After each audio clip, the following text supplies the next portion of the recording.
très sérieux. Le président gabonais Ali Bongo Ondimba a échangé le 23 mars 2022 à Libreville avec le Premier ministre Rose Cristiano Soukara Ponda sur la stratégie de vaccination de proximité contre le Covid-19 et la mise en œuvre du pacte d'accélération de la transformation dans le cadre du suivi et de l'action gouvernementale.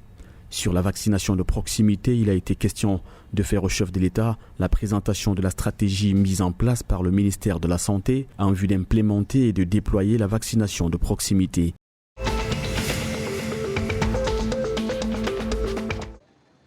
Deux éléments des forces armées centrafricaines ont perdu la vie et une dizaine de blessés ont été enregistrés le 23 mars dans une attaque lancée par les combattants rebelles de la coalition des Patriotes pour le changement, CPC, dans la préfecture de Loampende, dans le nord-ouest du pays, selon une source médiatique locale. Une attaque qui a occasionné le déplacement massif des civils, dont certains se trouvent dans la brousse, d'autres ayant fui vers les villages environnants.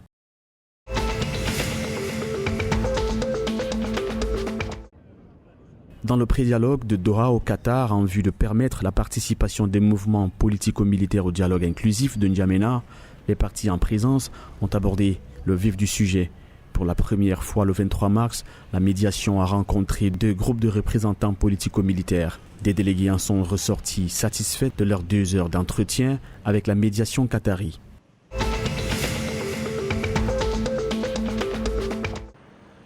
Le 21 mars, le ministre des PME, Achille Baseleking, a reçu en audience une délégation des responsables d'une dizaine d'entreprises néerlandaises.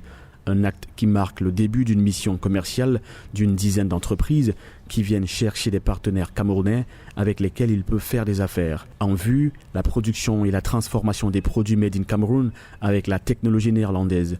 Les exportations vers les Pays-Bas sont constituées à 93% de fèves de cacao et à 4% des boissiers.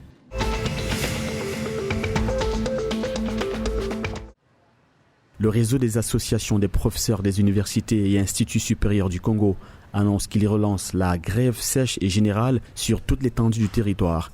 Dans un communiqué publié le 23 mars, les professeurs indiquent que la grève ne sera suspendue qu'après l'issue heureuse des travaux de la commission paritaire. Ces enseignants avaient officiellement suspendu le mouvement de grève le 2 mars dernier pour donner la chance aux négociations avec le gouvernement dans le cadre d'une commission paritaire qui devrait débuter le 7 mars 2022.